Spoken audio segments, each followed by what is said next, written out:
Buenas. Estaba en una tesis. ¿Cómo eres así? Mañana voy a... Mañana tengo que dar los textos. No sé si en esta hora un cuatro de más de las 2. Mañana tengo que dar a las 8 el texto y después a las 5. No, voy a echar acá.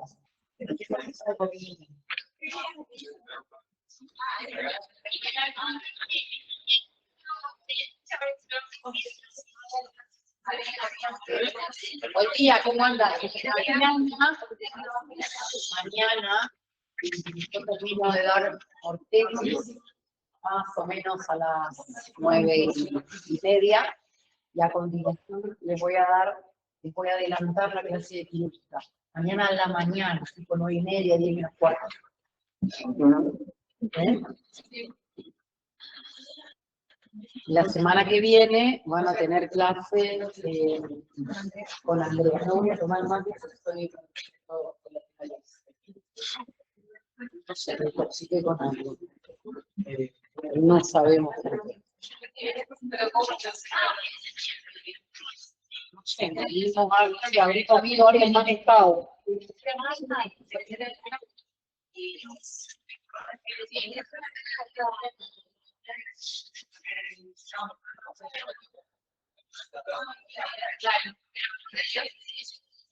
A ver si Bueno, vamos a empezar. ¿Me escuchan en casa? ¿No escuchan en casa? ¿O están todos? Sí, profe, te Sí, profe, te escucho, sí, profe. Ah, bueno, genial. Bueno, hoy vamos a hablar de los tumores que afectan al hueso.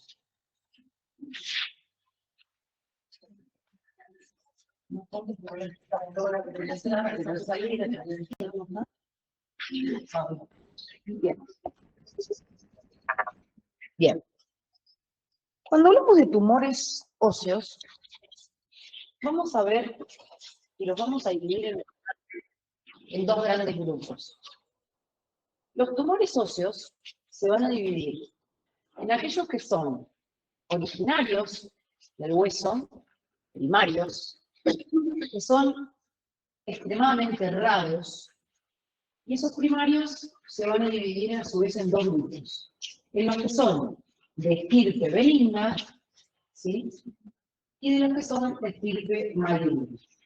Estos tumores óseos, que son primarios y que son malignos, son menos del 1% de los tumores malignos de todo el cuerpo y presentan una altísima malignidad, altísima, ¿sí? E incluso con sobrevidas muy, muy escasas. ¿Por qué? Porque son sarcomas, ¿sí? Dentro de las histologías de los tumores, de los cánceres, como decimos con mayor frecuencia, los sarcomas son los tumores más difíciles de tratar. Es un tipo específico de tumor, que no nos vamos a poner a hablar de las histologías ahora, pero tienen que saber que vamos a hablar de eso. Y después tenemos los tumores secundarios del hueso, que son los más frecuentes, ¿sí? ¿Por qué? Porque los tumores secundarios son aquellos que se originan en otro lado y que por vía sanguínea, por continuidad, por vía linfática, llegan al hueso. ¿Está? ¿Y por qué son más frecuentes? Porque los tumores malignos de otros lugares son más frecuentes y su diseminación hace que el hueso actúe como un filtro y se vayan y se queden ahí. ¿Está? Esos tumores secundarios malignos se llaman metástasis, ¿sí? ¿Y de dónde provienen? Provienen de todo una serie de tumores que son los más frecuentes. Por ejemplo, en las mujeres, los tumores malignos más frecuentes son el de mama, en primer lugar, y el resto de los tumores ginecológicos, ¿sí? Cáncer de cuello de útero, endometrio, ovario, ¿sí? Bien. En el hombre, uno de los más comunes es el cáncer de próstata, ¿sí? Y en ambos sexos, los tumores y los cánceres pulmonares, los del aparato digestivo, ¿sí? Esófago, estómago, intestino delgado y sobre todo cáncer de colon, ¿sí? Y además los tumores renales, ¿sí? Renales, sangre, etc. ¿Sí? Pero la frecuencia más alta está dada en los tumores ginecológicos en las mujeres, los térricos en el hombre. ¿Sí? Por lo tanto, estamos hablando de tumores que son altamente prevenibles, ¿sí? Altamente prevenibles. Por eso es donde vamos a tener que hacer hincapié para prevenir todo lo que se viene después, ¿sí? La consulta ginecológica anual, Papa Nicolau, citológico del cuello uterino, anual, control mamario anual, más el control mensual que hacemos todas las mujeres de las mamas, ¿sí? Conocer nuestro cuerpo, la ecografía anual para evaluar, en este caso, ovario, útero, etc. O sea, el control ginecológico anual que se debe hacer, más los cambios tempranos que uno puede detectar y consultar precozmente. En los hombres también hay que hacer un examen, porque el seminoma o cáncer de testículo también puede aparecer. Si bien no tiene una frecuencia muy alta, puede aparecer y puede aparecer en edades jóvenes. Por lo tanto, los hombres también deben conocer su cuerpo, deben palpar las bolsas testiculares, deben conocerse y saber si hay algo que no está como estaba. Por lo tanto, hacer la consulta de manera temprana. ¿Está? Todo lo que se puede consultar de manera temprana tiene muchas más posibilidades de solucionarse. En relación al cáncer de próstata, sabemos que la hipertrofia prostática es una evolución normal que puede comenzar después de los 40 años y que tiene una ventaja, que hay un marcador que se llama PSA, que es un análisis de sangre, que todo hombre debería realizárselo después de los 40 años para saber cuáles son sus niveles normales, ¿sí? Y luego, en todo chequeo de laboratorio anual que uno hace, puede realizar este marcador para evidenciar si en algún momento subió o no subió. Bien. Lo mismo para otras patologías y otros cánceres, ¿sí? Cuando hay antecedentes familiares o de patologías digestivas, las endoscopías altas y bajas, los laboratorios también se hacen marcadores para tumores digestivos, hacer un rastreo de sangre oculta en materia fecal, también puede ser un signo de que algo pueda estar sangrando en el aparato digestivo de manera oculta. O sea, hay un montón de estudios que se pueden hacer, no les digo de rutina cada 6 meses, pero cada tantos años, lo ginecológico anual en lo posible, los PSA después de los 40 años anuales, en lo posible, y los otros estudios, hacer un hábito de controles para poder detectar de manera temprana si algo de esto puede estar andando por ahí. Y ante la duda de cualquier sintomatología o de algún trastorno que tenga nuestro cuerpo, poder consultarlo para poder de manera temprana detectar algunas cosas. Hay algunos que no se detectan de manera temprana, dan sintomatología muy tardía, ¿sí? Pero, por ejemplo, si uno hace una ecografía abdominal, renal, hepática, anualmente en un control, ahí vamos a tener un pantallazo bastante importante. Vamos a ver el hígado, se va a ver la parte renal, se va a ver vejiga, se ve útero, ovarios. O sea, ya tenemos como un pantallazo interesante, ¿sí? Por eso los controles anuales son importantes, ¿sí? Esta introducción como para poder tener en cuenta un poco toda esta cuestión preventiva en la cual nosotros también tenemos que trabajar como agentes de salud. Y por supuesto predicar con el ejemplo. Bien. Así como nos hacemos un examen cardiovascular para prevenir las patologías cardiovasculares, hacemos laboratorios de rutina para evaluar nuestros niveles de colesterol, la glucemia, si hay algún síndrome metabólico de vuelta o alguna cosa así. También es importante realizar todo el resto de los chequeos y controles. ¿Qué pasó? ¿Y esta que apareció ahí? ¿Qué aparece? Bueno, ¿cómo se define un tumor? Óseo es un crecimiento anormal de tejido óseo, tejido cartilaginoso y tejido medular, que son los 3 tejidos que componen el hueso.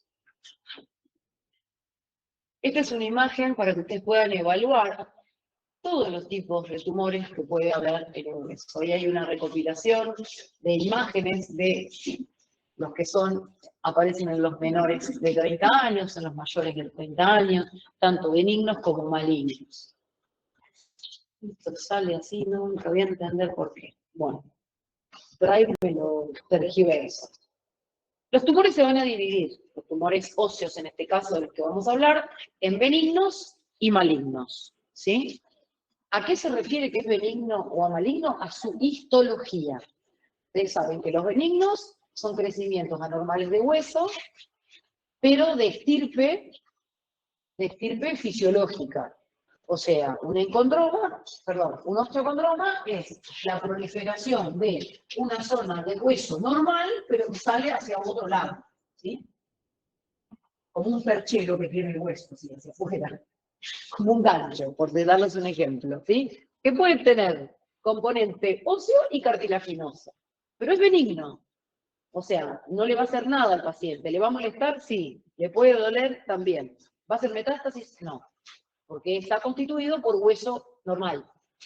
En cambio, los malignos es la proliferación de un tejido óseo de características atípicas o neoplásicas. ¿Sí? Bien. Vamos a hablar un poquito de los primarios. Los primarios son, los tumores óseos en general, como ya les dije, son infrecuentes. Constituyen menos del 1% de todos los tumores óseos, gracias a Dios. Los primarios. Los tumores óseos benignos, vamos a hablar primero de los benignos. ¿Qué tengo que saber? Todas las características generales. Yo se los voy a nombrar y le voy a dar características de algunos. Pero no es necesario que ustedes se sepan todas las características de todos los benignos, porque son muchísimos. Pero sí tienen que saber las características generales que tienen estos tumores benignos, en general, si pueden saberse cuáles son mejor, porque se los van a nombrar, y cómo se estudian todos en general. ¿Está? Nadie le va a pedir las características específicas de unos tumores, pero sí que si son benignos, qué cosas hay que hacer. ¿Está? ¿Cómo estudiarlos? Bueno, los tumores óseos benignos aparecen en general entre la primera y la segunda década de la vida.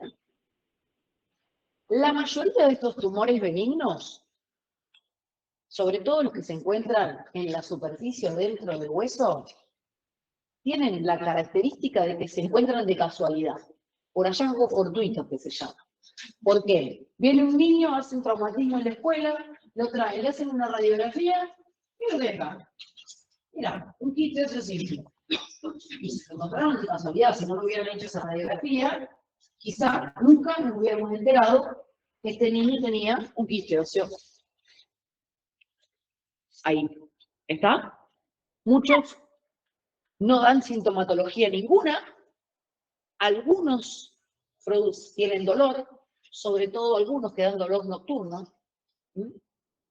Los síntomas sistémicos no dan ninguno, solamente los que son exostóxicos, o sea, que crecen por fuera del hueso, generalmente se van a palpar, se van a tocar, y no alteran bajo ningún concepto los análisis de laboratorio. Y muchos de ellos producen esto, sensibilidad a la palpación de partes blandas o edema. Tenía una alumna hace unos años que me dice, ¿me puede tocar acá la pierna? Cuando toco acá, tenía, pero era enorme, era un osteocondroma posterior de tibia, apareció. Extremadamente grande. Me dice, es enorme, le hicimos una radiografía y era como un gancho, muy grande, le molestaba bastante. Cuando son muy grandes hay que ir a sacarlos, por supuesto. Bien, son todos estos, el osteomosteoide, el osteoblastoma, el tumor de células gigantes. El tumor de células gigantes es un tumor, ya les voy a dar las características, que tiene un 1% de riesgo de malignización y que tiene un aspecto que cuando uno lo encuentra es como bastante sospechoso de no ser tan gentil. Por eso siempre hay que tratar de resecarlos y biopsiarlos. El osteocondroma, que tiene un gran componente cartilaginoso, el condroblastoma, el condrofibroma condromixoide, y los tumores fibrosos y quísticos, que son los más comunes de todos. Les voy a dar características y algunas imágenes de algunos para que los tengan presentes.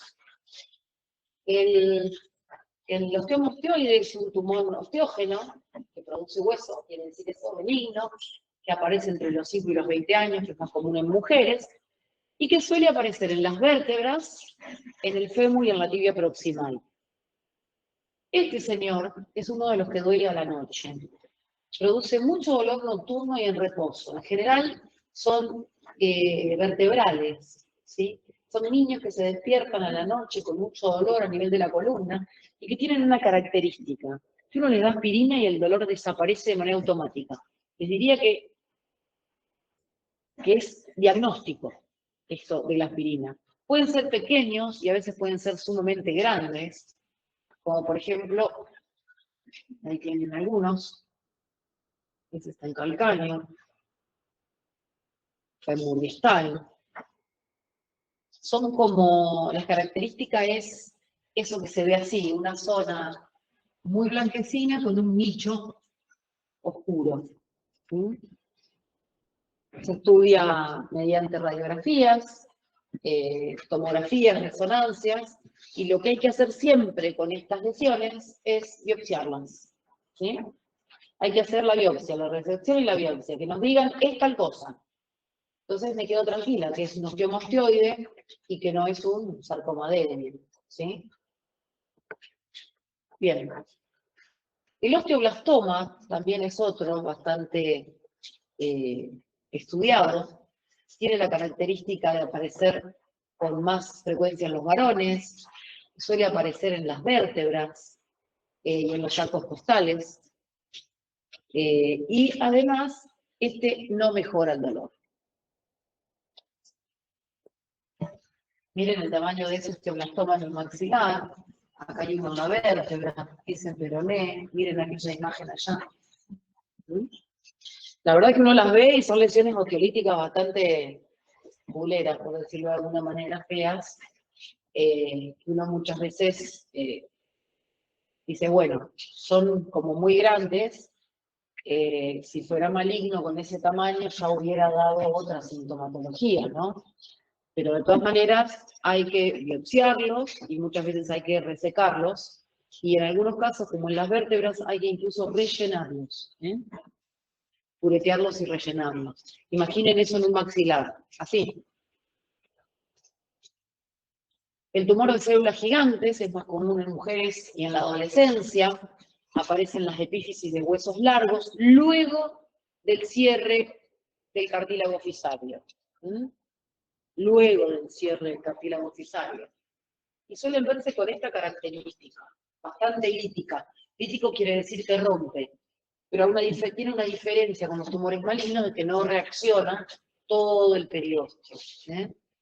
Son imágenes también bastante, impactan bastante, pero como son muy grandes al momento del diagnóstico en general, uno dice, bueno, si con este tamaño no dio otra sintomatología, seguramente es benigno. Igual hay que biopsiarlos, puretearlos, resecarlos y rellenarlos. Porque imagínense, en una rodilla, por ejemplo, que es una articulación de carga, necesitamos dar estructura ósea a esa rodilla. El osteocondroma, este es uno de los más comunes, fíjense las características que tienen, ¿ven? La semana pasada encontré un. Estos son los que yo le contaba que tenía esa compañera que venía acá a la facu. Son comunes en la infancia, son indoloros, aparecen en los huesos largos, siempre cercanos a las epífisis. Muchos terminan su crecimiento junto con el crecimiento del dueño y muchas veces con los años retrotraen.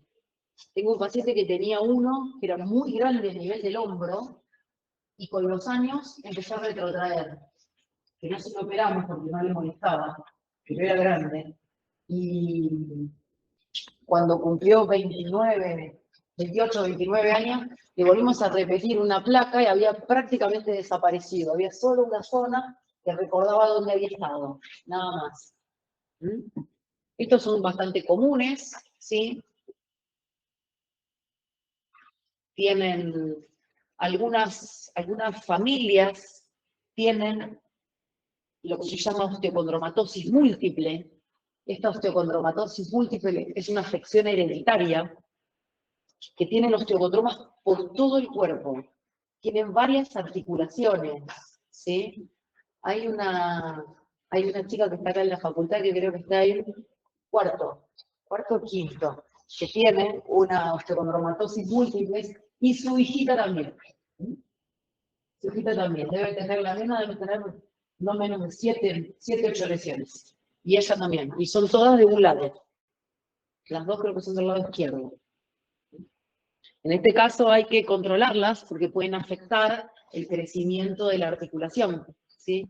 Y cuando son familiares tienen un riesgo de 1% de poder malignizarse. Por eso hay que controlarlos y seguirlos, ¿eh?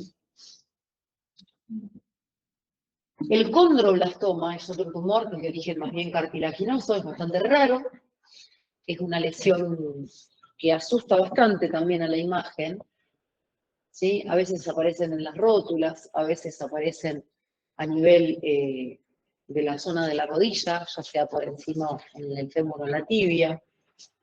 En el caso que se saque, Sí, no hay que rellenarlos. No, estamos hablando de gente joven. Se hace un curetaje de la lesión, se hace una ventanita, se lo saca, se lo curetea entero, ¿sí? Algunos hay que fenolizarlos porque, por ejemplo, los quistes óseos aneurismáticos hay que fenolizarlos y después colocar hueso de banco o se saca el hueso de la cresta del paciente y se rellena. Sí. No se hacen prótesis, estamos hablando de gente extremadamente joven. Los condromas son de origen cartilaginoso, aparecen en edad escolar. Ya no sé.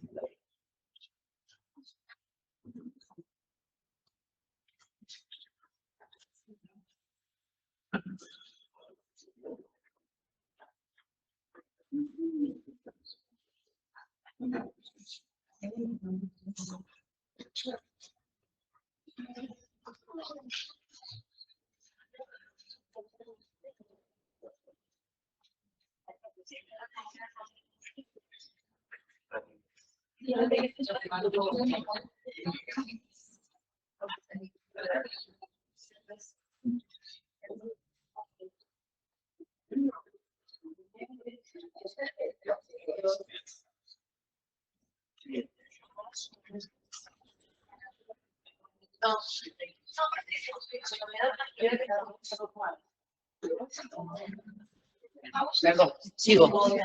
El condroma, estos aparecen también llamado encondroma, le pueden pedir a la profesora Andrea Araví que les muestre la radiografía de la mano.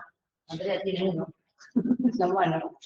El condroma o encondroma, ¿sí? Es igual a los osteocondromas, pero que crecen adentro del hueso.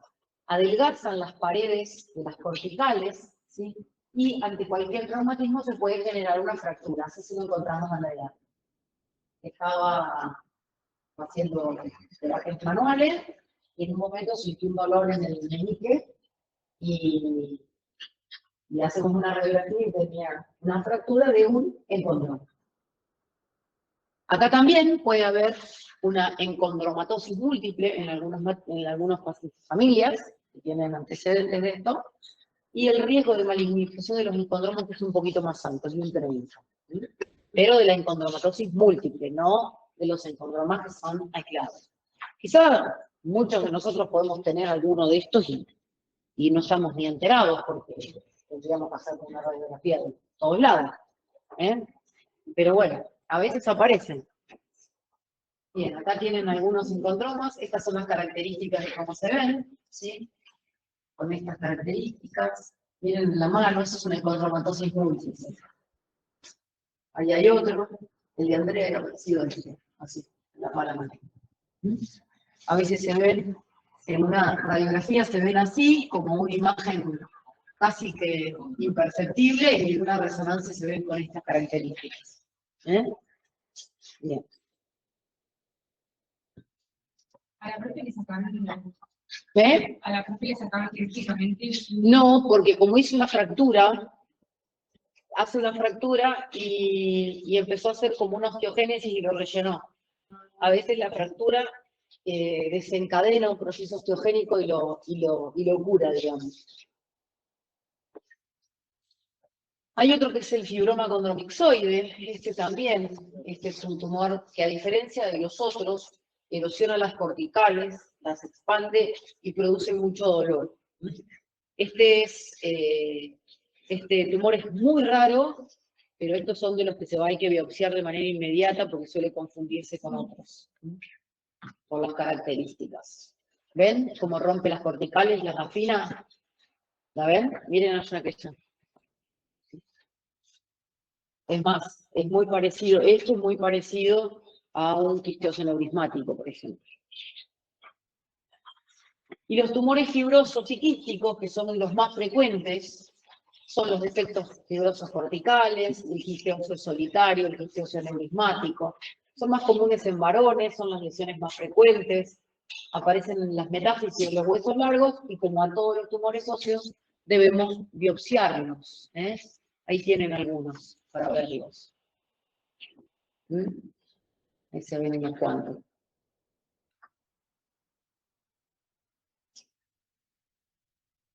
Y el granuloma eosinófilo, es el último que vamos a ver. El granuloma eosinófilo tiene una manifestación en hueso, pero los granulomas eosinófilos forman parte de una enfermedad autoinmune que se llama histiocytosis de Langerhans, que es más frecuente en varones y que produce afectación de partes blandas que se puede manifestar como un tumor retroocular, ¿sí? Partes blandas. Se puede manifestar a nivel del cráneo, de la pelvis, de la diástasis del fémur, como un tumor único a veces y nada más. Nosotros tuvimos un caso de un chiquito que presentaba dolor a la marcha, le estudiamos, había una imagen rara sobre la región isquiática, hicimos los estudios, hicimos las consultas, y en el transcurso de los estudios, el chico hace una exoftalmia, ¿sí? Su ojo empieza a protruir hacia afuera. Cuando se le hace la resonancia cerebral y ocular, nos encontramos con una masa retroocular propia de la histiocytosis de Langerhans. Y ahí se hizo el diagnóstico de la histiocytosis. Se trata, tiene tratamiento. Tiene tratamiento y evolucionan favorablemente. Así que bueno, pero es una manifestación ósea de una patología sistémica, esto, básicamente. Allá tienen el de la pelvis, acá tienen el del cráneo.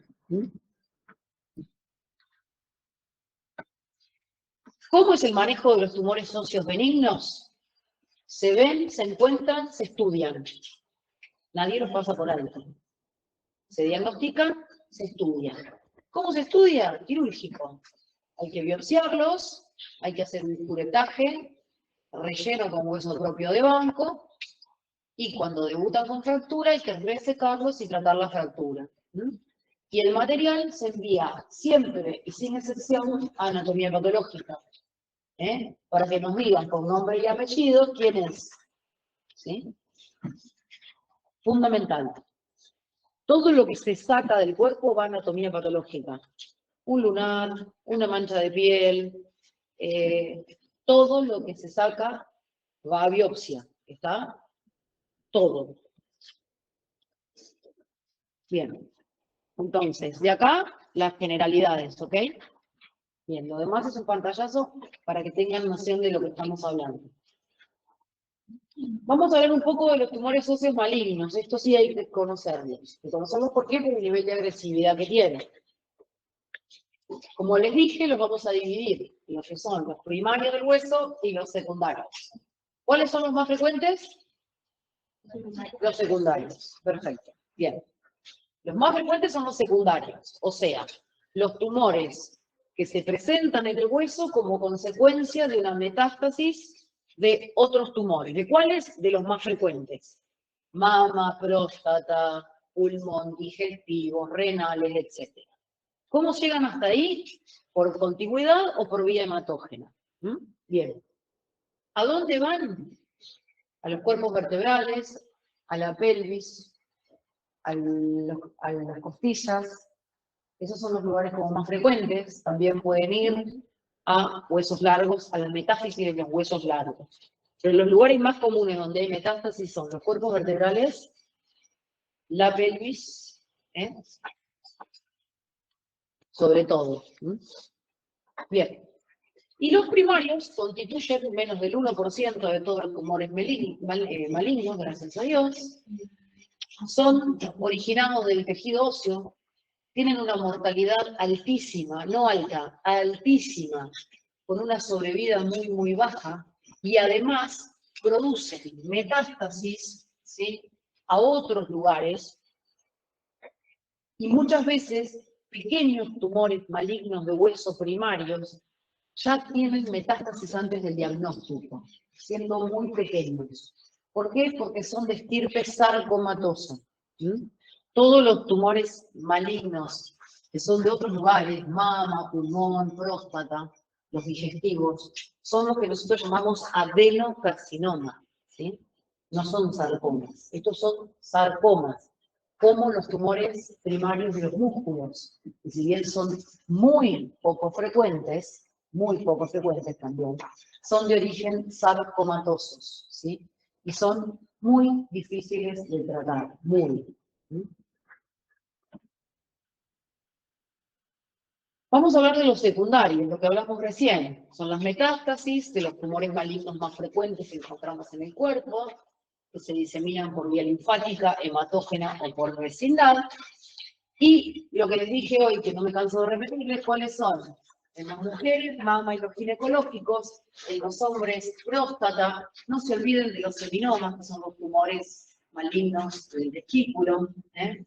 Y en ambos sexos, pulmón, digestivos, renales, etc. Lo que ven acá son algunas imágenes. Esto es una imagen de un centellograma óseo, que para las patologías tumorales sirve mucho, porque fíjense que nos está mostrando focos de metástasis en varios lugares. ¿Nos ven? Son todas las manchitas negras. En un centellograma óseo normal hay lugares que siempre salen como más marcadas, sobre todo si hay mucha artrosis en el paciente, ¿sí? Las articulaciones más artrósicas a nivel vertebral, cervical, a nivel del esternón, suelen aparecer por ahí, pero no se ven así. ¿Eh? Estas son bien marcas metastásicas. En una resonancia, acá se ve una imagen bastante marcadita. Acá hay una fractura patológica, fíjense que este hueso parece apolillado, ¿sí? Eso es una fractura patológica. Fíjense las metástasis acá, que son múltiples, ¿sí? Acá también, ¿sí? Metástasis múltiples. Así se ven, como si fuera un infiltrado como algodonoso. Y ahora sí vamos a ver lo que nosotros llamamos tumores óseos primarios malignos del hueso, que básicamente son 4, de los cuales 3 son tremendamente agresivos y de alta malignidad, y uno, que podríamos llamarlo el menos peor, que es el mieloma múltiple. ¿Por qué? Porque el mieloma múltiple se origina de la medular del hueso. Por lo tanto, tiene, les diría, que el mismo origen que los tumores malignos originados de la sangre, ¿sí? Que las leucemias y que los linfomas. Hoy las leucemias y los linfomas son enfermedades tratables y curables en un porcentaje muy alto. Lo saben eso. Tienen tratamiento. Bueno, el mieloma múltiple detectado a tiempo también, porque se origina del mismo grupo de células. Entonces, al lado de los otros 3, es renoncito, diríamos, ¿sí? Bien. El mieloma múltiple, y además es el que aparece en personas más grandes, ¿sí? El mieloma múltiple es una afección que aparece después de los 50 años en general y más. Y que suele diagnosticarse de manera temprana, porque aparece como, ahora les voy a contar cómo aparece, pero tiene tratamiento, ¿sí? Generalmente los pacientes con mieloma múltiple detectados a tiempo se van a morir cualquier cosa menos el mieloma, ¿sí? Porque tiene tratamiento. En cambio, los otros 3, yo diría de que el tratamiento que tienen es escaso, la sobrevida que tienen es muy escasa, y son de altísima agresividad. El sarcoma de Ewing es un tumor primario de alta malignidad que se origina de la capa más interna, si bien no es la medular del hueso hemopoyética, ¿sí? No es de la que produce la sangre, sino de la que la envuelve. Es la capa más interna del hueso. Es un tumor que puede aparecer entre los 10 y los 20 años, por igual en ambos sexos y puede aparecer en las diáfisis de los huesos largos, en pelvis, en columna e incluso en los maxilares. Produce esta imagen de un paciente mío que sobrevivió. Hoy tiene 35. Fue un hallazgo en la guardia de una médica residente. El chico tenía algo así como 13 años, 14. Estaba jugando en la placita, se cae, se golpea, la prima le toca la pierna donde se había golpeado y toca que había algo muy grande. Y por supuesto el chico, no sé si nadie lo vio, nunca dijo nada, no sabemos. Luego la prima, con muy buen criterio, estaba en la placita, lo cruza en la guardia del hospital, lo atiende una de las médicas residentes y le dice, a ver, levantate el pantalón. Cuando ve eso dice, pero esto no es el golpe de recién. No, dice, hace bastante que lo tengo.